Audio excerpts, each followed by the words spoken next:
Welcome back to Old School Sports and our Out of the Park Baseball 25 series. Can we save the Oakland A's? And we are at the beginning of free agency for the 2033 to 2034 offseason. And after jettisoning it through trade a few players who are going to be making some decent money in arbitration and or through team options that we moved on from, we actually can be modest players in free agency this year. We've got enough money, particularly with some cash that we got back in trades, to perhaps pick up one modest impact type of player in that 15 million-ish dollar range. Have our eyes on a few pitchers who could help us. I don't think we're going to go for any of them right now, but if a good reliever happens to linger on the market for a while, that could be a direction for us to go. I do like Naoki Soto out of Japan. We're trying to get a more updated scouting report on him, but initial reviews from us are that he could be an excellent relief pitcher. I don't know that 16.5 million for 6 years, which is what he's looking for right now, is a practical amount for us to go after. But if he lingers on the market and maybe the price and years come down, he could be a direction that we would consider. Andres Munoz, a reunion with Kevin Kelly, Emmanuel Clase. There are a few options out there. Duran as well. I don't think we're, again, willing to pay full price for a reliever, but it's something to consider. Clearly, if one of the big starters, Chase Burns, who has been with us the last few years, or the import from Cuba, Gilberto Casado, lingers on the market for a while and their price comes down, they would be options to consider as well. Not sure if we would play at the top end of the hitters market. Certainly second baseman Adael Amador would be an asset for this team, but the money he's looking for, the fact that he's wrecked physically and being on the wrong side of 30, make that somewhat less realistic and less practical of an option for us to pursue. But if one of the many catchers on the markets happens to linger for a while and their price comes down, that could be a direction to go. And we're always interested in trying to improve the offense. So while I don't think we're going to be significant players through this first month or so of free agency as we get through the winter meetings, if there's some talent that lingers on the market, and there always is, we could end up coming in and being a little more active in free agency than I may have anticipated a few weeks ago, game time wise, when the off season was getting underway. And I've mentioned over the last couple of episodes that I've been trying to aggressively manage through trade our 40-man roster, and we traded away a few guys who were going to be difficult for us to keep on the 40-man roster and or weren't going to make the 26-man roster, and we're going to need to go through waivers. We have at this point added 4 guys who are going to be eligible for the Rule 5 draft in about a month from now to the 40-man roster. We'll talk through those players right now. Added Bobby Garland, starting pitching prospect who we picked in the 4th round in 2029. He was a combined 11-6 last year between A and AA ball. Added the catcher Byron Brain, who had a monstrous year with 56 combined homers between AA and AAA for us. Added the first baseman Chris Clow, 3rd-round pick from 2028, who had 39 homers and over 100 ribbies for AA this past year. And the 4th guy that we've added to the protected list was catcher Dave Ackley, 5th-round pick also from 2028, who had 29 homers and 117 ribbies while hitting over 300 in Double-A last year. So some potentially talented players on the way, still facing a bit of a numbers game, though. We've got some prospects that we really like, that because we're up to 38 on the secondary roster now, we're going to leave unprotected and roll the dice on in the Rule 5 draft. Highlight a couple of the more interesting ones for you. Sam Lishman is a shortstop who we picked in the 3rd round in 2029. Split last year between A and high A ball. Didn't hit over 241 in either level. He's definitely not ready for the majors right now, and my hunch is, and my hope is, that nobody will pick him and try to guarantee him a roster spot for the year. Similarly, shortstop Esteban Meza, really like his glove, but he is nowhere near a major league quality hitter yet. Hit 225 last year in Class A and is also fragile physically. Perhaps the most bold one, and one that I may still end up adding to the 40-man roster before the Rule 5, is Sergio Palomares, who is actually a guy who is in the development lab for us at this point. So we continue to invest in the international free agent signing. But over the last 2 years in A-ball, he hasn't even hit 200 across 2 full seasons in A-ball.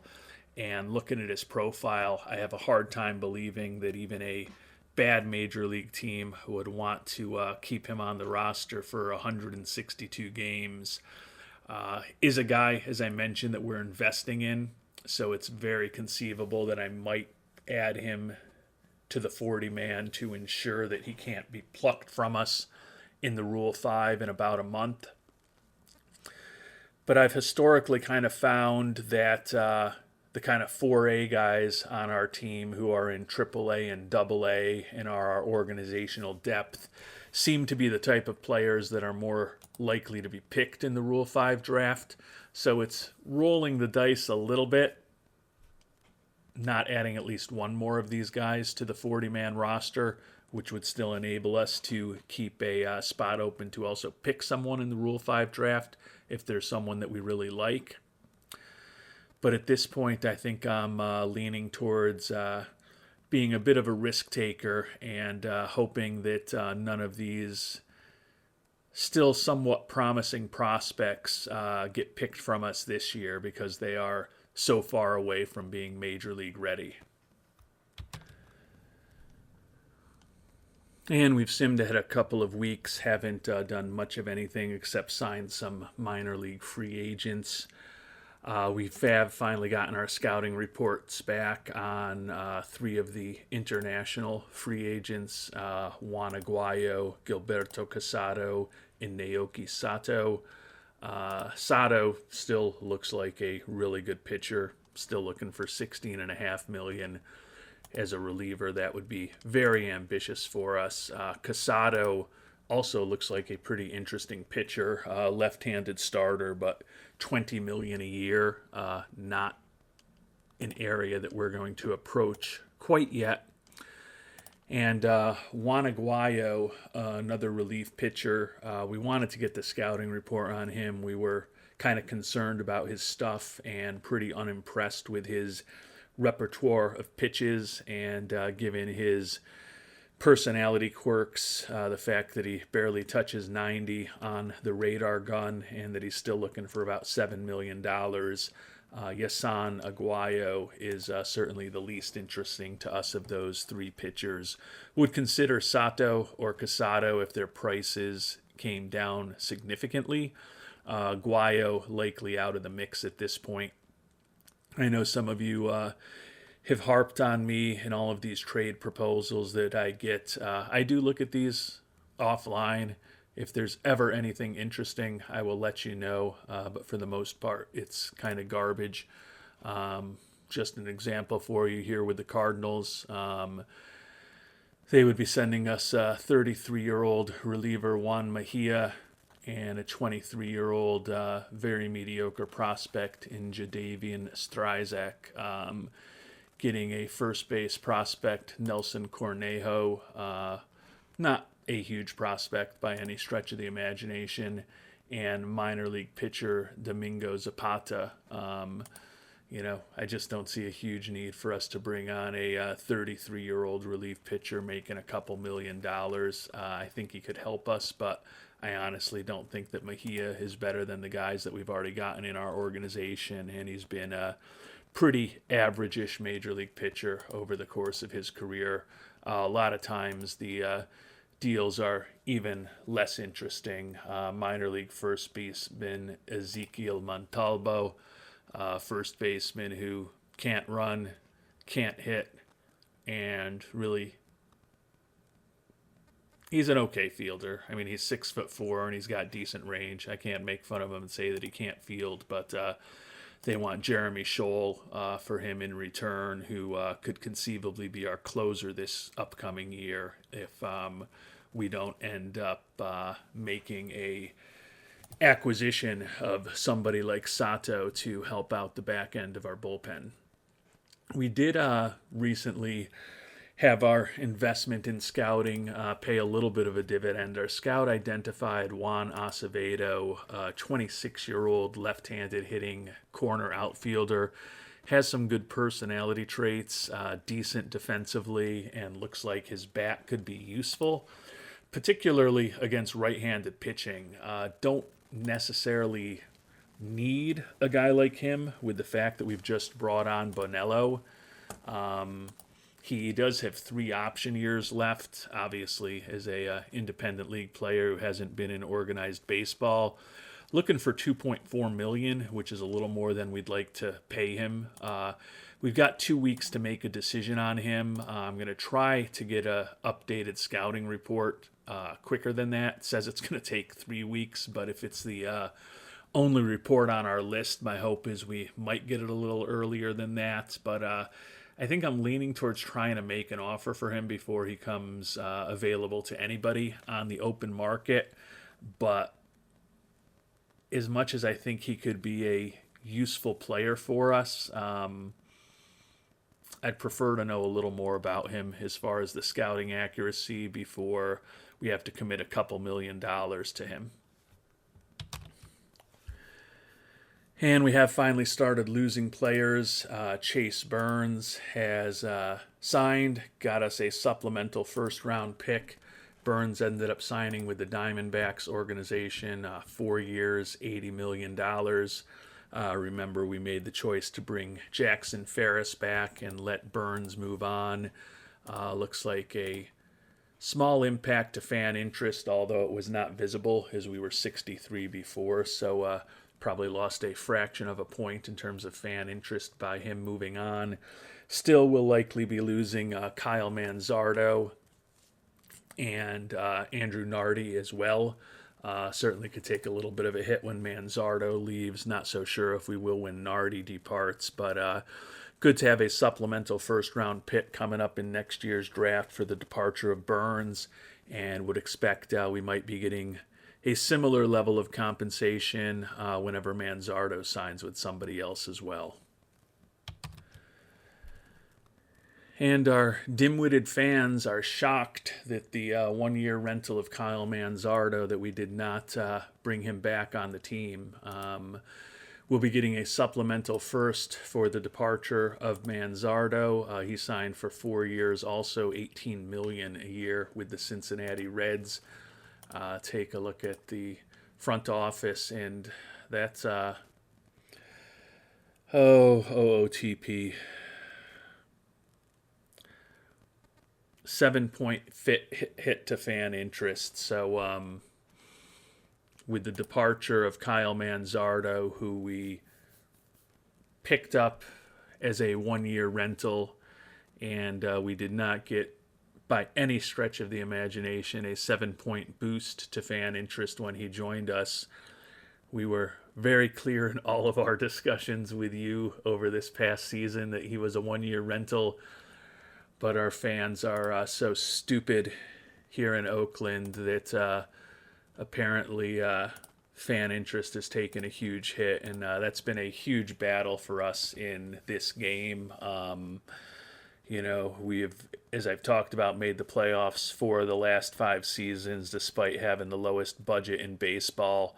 But that fan interest dynamic here in OOTP is just such a poorly implemented tool when the fan interest crashes because a guy who was obviously and clearly a total rental leaves after one season is a bit dispiriting as we're trying to just slowly and surely build something here in Oakland, and the vagaries of how the programmers at OOTP handle this tool so bluntly just have destroyed pretty much all the progress we've tried to make on fan interest over the last close to 12 months of game time at this point. But it is what it is, and we will keep trying to fight the good fight here in Oakland. And we just received a trade offer from Kansas City for Sergio Palomares. I've been talking about the fact that I was thinking about keeping him off of the 40-man roster, but he was the guy that I was most concerned might get nabbed from us. And with Kansas City now sniffing around him, we are going to go ahead and place Mr. Palomares on the secondary roster. That'll put us in a situation where we've only got one spot potentially left in the Rule 5 draft to add some talent, but I think Palomares was the guy that I was most concerned about losing in the Rule 5 and would rather not take that risk since there's at least one other team that seems to be interested in bringing him on board in a trade. We had previously decided to up our ticket prices from $25 a year ago to $26 as we were selling out pretty consistently at the end of last season, and we had improved fan interest from 58 to 63 over the first few weeks of this offseason. Now that we've plunged down to 56, though, you can see we're expected to be selling fewer tickets next year. Revenue, though, still projected to be a little higher. So I think at this point I'm willing to keep the price a little bit higher. But it's definitely going to make the economics a bit more challenging with the huge impact that the rental of Kyle Manzardo had on the fans' willingness to actually come out to the ballpark. And the Rule 5 draft is now underway. We've lost a couple of veterans before our first pick, Colby Allard and Brent Hedrick. These are the type of guys that I'm absolutely fine losing in the Rule 5 draft. Their organizational depth, Allard in particular, is actually a pretty interesting pitcher as a borderline roster guy for us, but not enough so that I'm going to put him on the 40-man roster. I'd rather protect some of the youngsters with those precious spots. And what I find with a lot of these kind of 4A guys who get pulled from us in the Rule 5 over the course of the next season, several of them usually end up back in our organization as teams give up on keeping them on the major league roster. But probably a good sign that none of the youngsters have been picked quite yet. We'll now take a quick look and see if there may be someone interesting for us to bring on board as far as some of the better batters who are available. And then we'll also offline be taking a look if there are any more interesting pitchers who might be available as well. Mike Allen, certainly a talented prospect, but I tend to think if we take somebody, it may be someone who is more likely to be able to help us over the near term. And we didn't end up picking anybody in the Rule 5 draft. I tend to think there wasn't anyone who looked like they really had any realistic chance of making our 26-man roster. You'll remember from the last episode that we traded away some pretty solid players who I didn't think were going to be making our 26-man roster, and there was nobody of that quality available in my mind. Did lose one more player, really kind of a 4A guy, Toby Elvers, second baseman, who we signed last year, spent the season with us in Double-A and hit pretty well after a season in independent ball, but going to be 28 before the season starts, and clearly not an important part of our future, so we wish him good luck with the Guardians organization. And unfortunately, we're still a week away from getting that scouting report back on Juan Acevedo, even though we haven't given our worldwide scouting department anything else to do. So we're probably going to have to make a choice on the international player that we talked about a while ago at this point. And I think we're going to try to at least make an offer to him and see if perhaps we can get him for a little less than he's looking for. And Acevedo is looking for a major league contract at $2.4 million. He also wanted a promised role in the starting lineup, which I don't know that we can guarantee him. We'll see if maybe we can get him locked up for $2 million.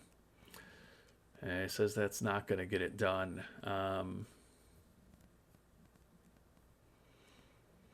He's only looking for 2.04 if we guarantee him a spot in the starting lineup. But again, we're not going to do that. But we'll pay you $2.1 million. I don't think I'm going to lie to this guy and guarantee him a spot in the starting lineup. I think he's an interesting player. I do like that potential bat against right-handed pitching. Plus contact, a little bit above average home run power. Left-handed hitter who's a competent corner outfielder with a good personality, but not having a fulsome scouting report on him, and him being kind of a whiny baby for a guy coming out of the International League at almost 27 years old about wanting to be promised a starting role in Major League Baseball. I'm okay if we have to compete with other teams to sign Mr. Acevedo. And we have finally gotten our scouting report back on Juan Acevedo. Very high scouting accuracy now, and quite honestly doesn't look incredibly different than what we had thought before. The home run power against right-handed pitching is only average. I believe we thought that was a little bit better before. Still think there is some potential for him to improve that a bit. He says he's now looking for $2.8 million. I just don't see him being a difference maker. It's certainly a nice bat that could help us as a fourth or fifth outfielder. And I could conceive a scenario where he could even be in the starting lineup for us against right-handed pitching. But I honestly don't like his left-handed bat more than Bonello or Cabral, who we already have in corner outfield spots against righties. And clearly we're not going to be taking Ortega, the switch hitter, out of the lineup, who's the best all-around hitter on our team. And with Ramos and Stubblefield on the team, we've already got enough guys who are going to be fighting for time at DH. If Acevedo lingers on the market, I'll consider bringing him on board, but I'm not going to chase after him. Maybe it's the wrong move, but I just don't see him at 27 years old ultimately being a huge difference maker for us. If we hadn't made the trade for Bonello, I think he would be much more interesting to me. But we do have Bonello, last year's runner-up for AL Rookie of the Year, on our squad, and he's definitely a better fielder. And I think the bat is very similar. I think Bonello is a better contact hitter than Acevedo. Acevedo maybe potentially more power, but I don't even think that's true. Bonello hasn't realized all of his power yet, but certainly a better contact hitter, better fielder, also a good personality, and potentially even more home run power, even though they're similar right now. So I'm kind of content continuing to be patient here in free agency. And we've made it to the Hall of Fame voting results. Last episode, we spent some time reviewing some of the top players in the game, a decade into the game, based on some feedback from YME943. And we're going to spend a little time taking a look at how the Hall of Fame has gone over the last decade. Right now, Katie St. Clair asked us to perhaps do a little bit deeper dive than we normally do, since normally I don't spend too much of my time on this until we get well into the future and players who have come up through our organization and spent time with us are eligible. But Clayton Kershaw and Freddie Freeman, both first ballot Hall of Famers here in 2034. Paul Goldschmidt, close in his first year. I have to think that he'll make it eventually. Joe Mauer dropped from the ballot, so that's not necessarily a excellent vision of reality. Aaron Judge with only 17.9% of the vote in his first year on the ballot. Yeah, I mean, he really went downhill in this world here. Didn't even finish with 400 homers or 900 ribbies. That would certainly be the worst case scenario for the Yankees if he were to retire at the age of 36 with only 2 more 30 home run seasons over the course of his career, never hitting 100 ribbies again. Clearly what he's done here in real life 2024 is putting to shame what he did in 156 at-bats, although he was actually pretty productive in those 156 at-bats in the game this year. It's just that he only had 156 at-bats. So that's kind of a surprising result to see how poor Judge's career ended up. Garrett Cole, similarly, also ended his career after the 2028 season. And he only reached 10 wins once over the last 5 fictional years of his career before he retired at 37. So kind of a definite worst case scenario for the Yankees organization with the way that both Cole and Judge have kind of fallen off in this world that we are inhabiting here with the Oakland A's.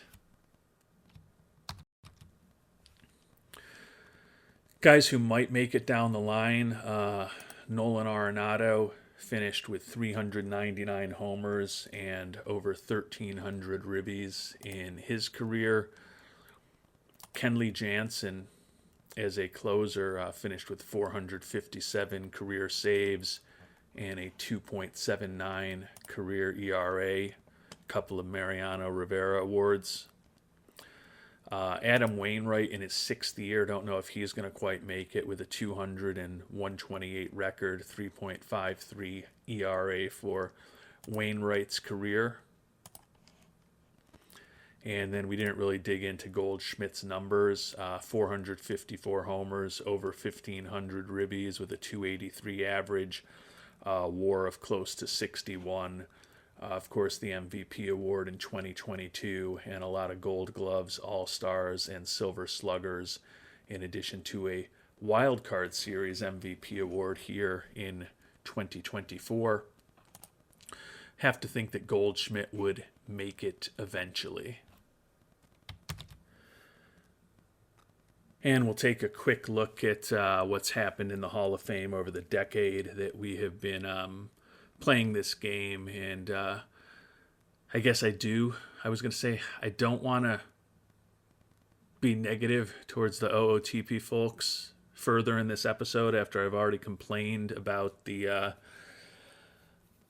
fan interest metric for the 5,000th time, but the Hall of Fame stuff here is incredibly sloppy also, because this OOTP 25 version of the game came out this spring, and Joe Mauer, who's still on the ballot and not making it into the Hall of Fame, and Todd Helton were actually both inducted, or I guess they were elected to the Hall of Fame in January of this year, and they've now been inducted. And yet they're still both showing up on the ballot. Helton made it in 2025, Ichiro in 2026, but not a first ballot guy. Beltre,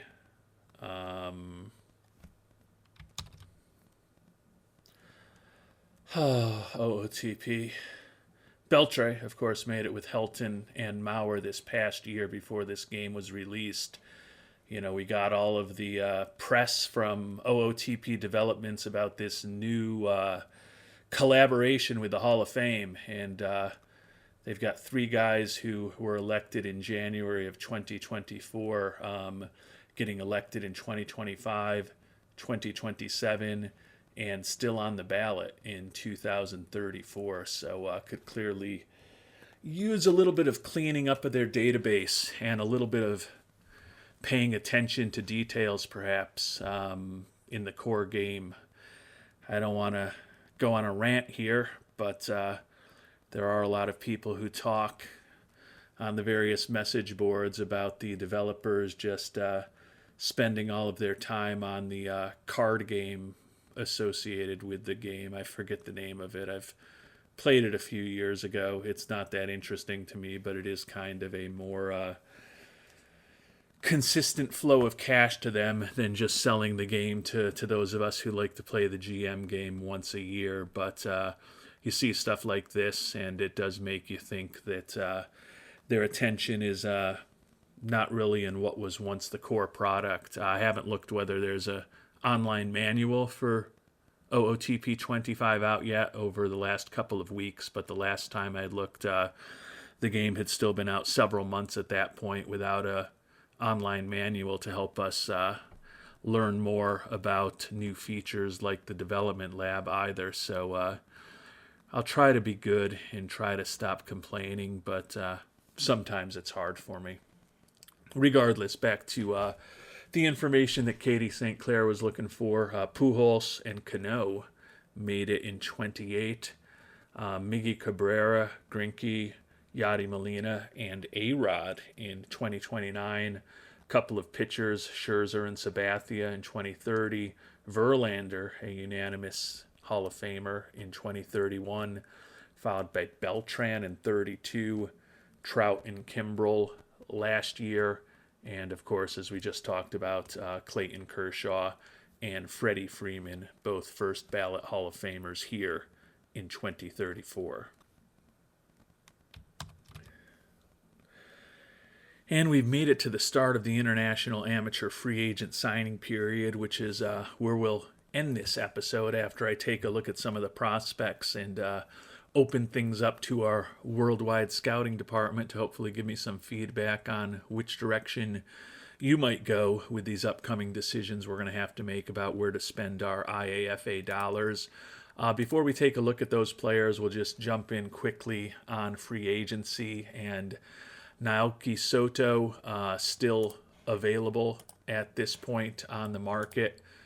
Still looking for the same $16.4 million he was looking for before.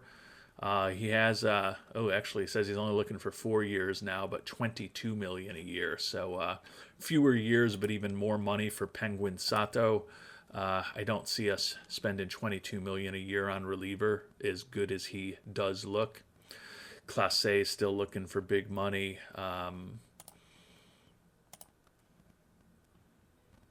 Aguayo, we've talked about, that's just not a direction we're going to go with that brutal stuff. Maybe we try to have a reunion with Nardi down the line, but I don't think there's anything particularly compelling for us to chase after at this point, and it's not going to be a shock if Sato ends up with the Dodgers, where it seems like most of the big international free agents end up. Drew Gilbert and Carter Jensen, two of the higher regarded batters who are still available. Again, I don't feel like we really have to do anything, and that's probably a good thing since we've haven't done much. We will have the opportunity to make some trades and have a fair amount of money to bring on some talent in trades. It could also be a year, particularly with those 2 supplemental first-round picks that we're going to have, where it'll be good to have some extra money set aside for the draft, and we're certainly in a position to do that. One other thing before we get into the IAFA guys, we've simmed over a month, so it might be a good time to check in on the development lab and see if things are going a little better than they were at the start of the episode when we only had one potentially successful program. And things are looking a bit better now. We've got a few guys on track. Josh Mangano on track with improving his control. Omari Raphael on track with increasing his pitch movement. Jake Ortega on track with a strength and conditioning program, which could be really nice. And Doug Weiss is excelling right now in terms of adding a pitch to his arsenal. You may remember Weiss, the guy we picked in the 4th round out of Austin P last year, was very impressive, admittedly in only 5 games across rookie ball and A ball. We brought him on board thinking he could be a pretty interesting reliever for us in relatively short order, but with that 40 stamina and a fastball and slider that we don't both think could be above average, if he really gets a good result here in terms of adding a 3rd pitch, it's not inconceivable that Weiss may be a starter in our future rather than a reliever, which would potentially make him even more valuable. Still have a lot of guys who are frustrated, and Alejandro Landin is really struggling to generate a little more pop in his bat. But as I mentioned, with 4 guys now on track or excelling, we're certainly in a better spot than we were 5 or 6 weeks ago. And hopefully our progress will be looking even better when we finish up this first round of development lab programs in about a month and a half. So turning our attention to the international amateur free agents, we had a couple of pitchers in camp with us most recently. Alejandro Espinoza is purely a relief prospect, slider-sinker combination. Think his stuff, movement, and control could all be above average. The 16-year-old's looking for $3 million, and he's a pure reliever.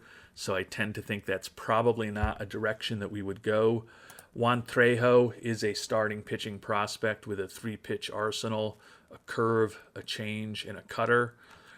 Ground baller pitcher type with ground ball tendencies, good stamina, good at holding on runners, really nice personality.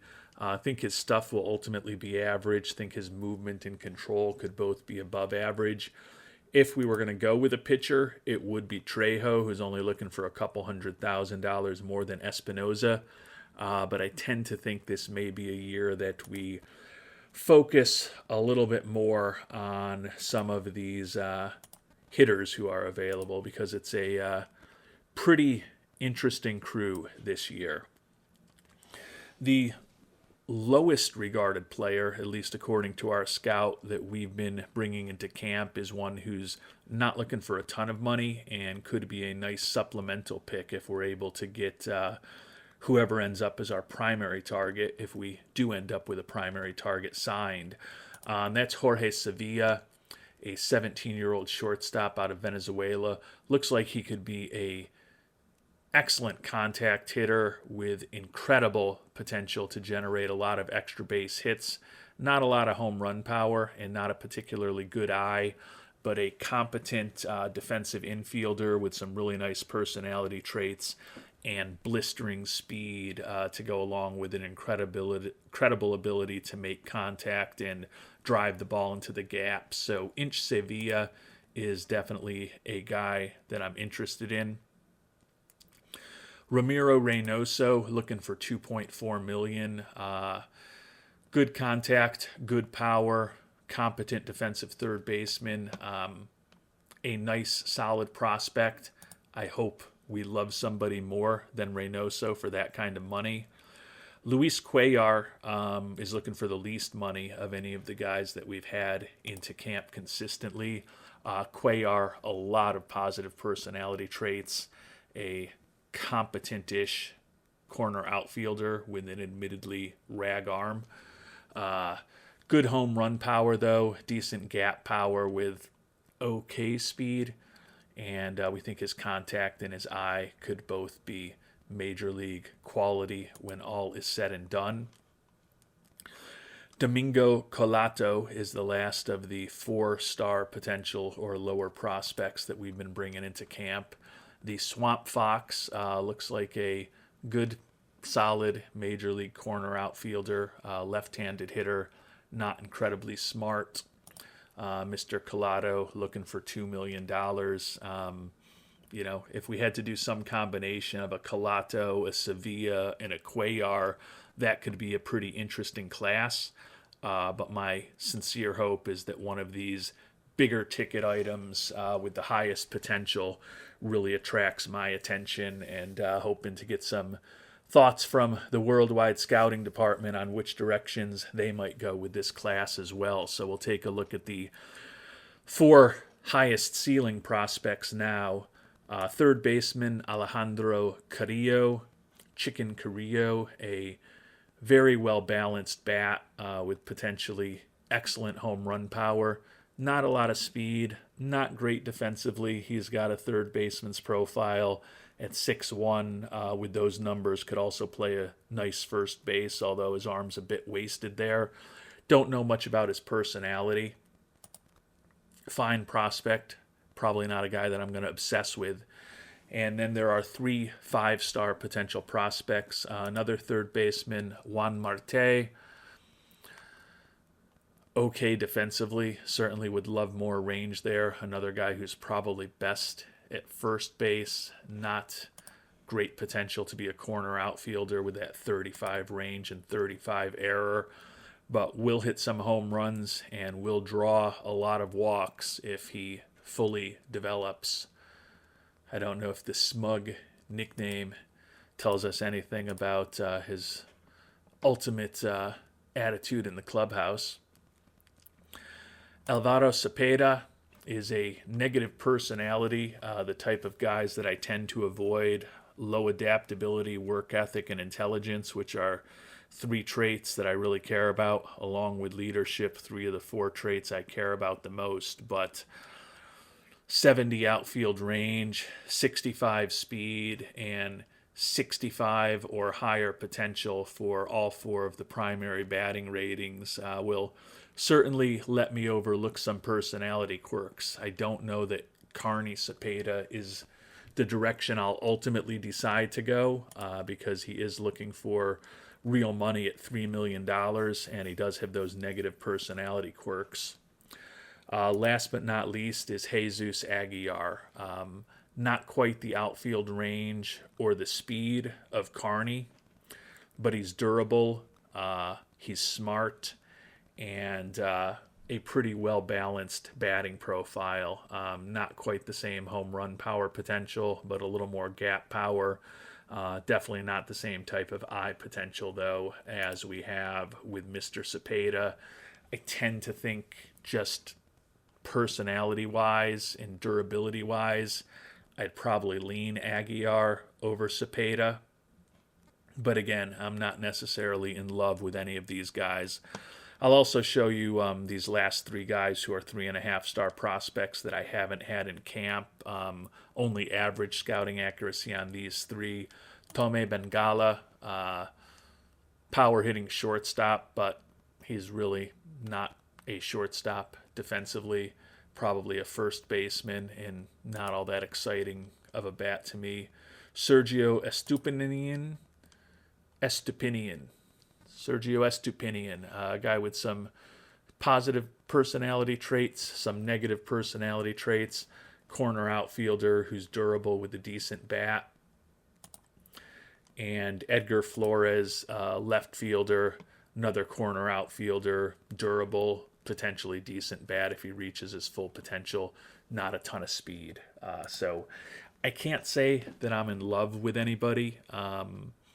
I tend to think this might be a year to try to go with volume rather than one huge player. That being said, I wouldn't mind getting a Aguiar, a Cepeda, a Marte, a Carrillo, one of the bigger ticket items signed for 3.5 to 4 million quickly, which would still give us enough money to look at the likes of Sevilla and Cuellar. But if you've got thoughts on what direction we should go and what direction you would go, I'm guessing in most cases those responses would be similar. But if there is any differentiation about what you think I should do versus what you would do, that would be interesting to hear about in the comments as well.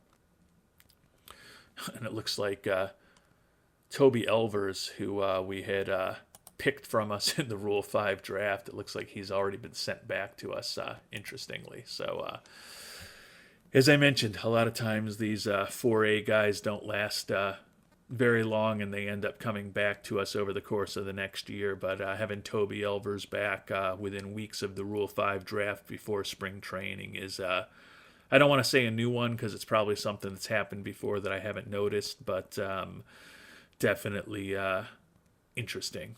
And it's been an interesting episode. We haven't done that much in terms of actually signing free agents, but we're kind of trying to put in plan in place for the IAFA players, and would appreciate some thoughts from the Worldwide Scouting Department on that front. And if you've got any other ideas on how you might approach the rest of this off-season, always helpful to hear those things as well.